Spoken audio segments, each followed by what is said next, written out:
It's safe to say that Star Wars is likely the most popular film series of all time. Not only have the official chapters and growing number of offshoots brought in billions of dollars, they've captivated hundreds of millions the world over with classic stories of good triumphing over evil. But it takes a lot of money, time, and effort to put a Star Wars movie together, which means once in a while, someone's going to blow a take. For example, Super Blooper. Sci-fi films naturally include dialogue with a lot of technical words, alien planets and races, unusual character names, and assorted other jargon. Actors have to work hard to memorize all that stuff, or at least be able to read it off of cue cards properly. But it's a fairly simple word that ended up throwing off Mark Hamill while filming a scene inside an X-Wing. Now let's get some distance before that thing goes... Now let's get some distance before that thing goes supernova. How do you pronounce supernova with inflection? Supernova or supernova? Man vs. Sword, Round 1. It would seem that the proper handling of a lightsaber is not really among actor Liam Neeson's, well, particular set of skills. Anyway, while portraying Qui-Gon Jinn in The Phantom Menace, Neeson tried to smoothly unsheath Star Wars' trademark weapon. But as this take proves, he wasn't quite a real-life Jedi Master. Let's see that again. Smooth. Tongue-tied Tarkin.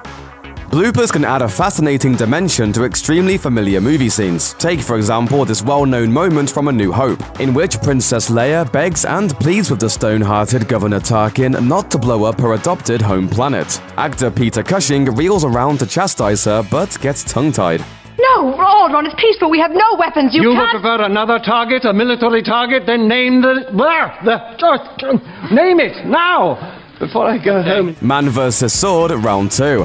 At some point in the last 40 years, thousands of kids have staged an epic imaginary lightsaber battle in their bedroom. In this blooper, Hayden Christensen looks just like a Star Wars-loving little boy, up to the moment he loses his balance and feels the force of gravity.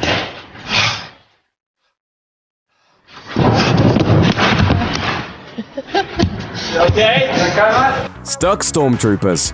Blindly serving the evil Darth Vader, Stormtroopers are intimidating, cutthroat, and unemotional agents of death and destruction. What could possibly stop their march of doom? A hole too small to fit through, apparently, as seen in this blooper from A New Hope.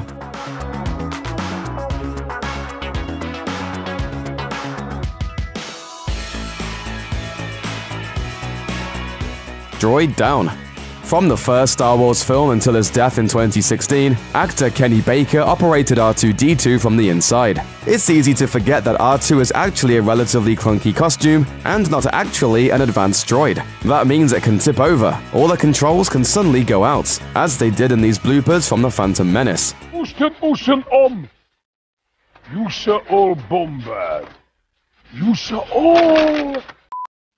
Hello, Daddy, Captain. Let it go. Saying the right words, moving your body around the right way, and interacting with other actors all at the same time and in the correct order can be a lot to remember. And if an actor screws up just one of those little things, it ruins a take. In this scene from Attack of the Clones, Hayden Christensen knew he was supposed to let go of Natalie Portman's arm. He just did it way too early. Where are you going? To find Obi-Wan. No, you're not. Let go of me. Obi-Wan Kenobi. After being offered the role of Obi-Wan Kenobi, but before taking the part, Alec Guinness called it fairy tale rubbish. He later wrote in a letter during filming that he didn't enjoy making the movie in part due to what he called rubbish dialogue. That resentment from the legendary English actor is on display in this blooper from the set of A New Hope, after he's upstaged by one of Chewbacca's hairy arms. Here's where the fun begins. Well?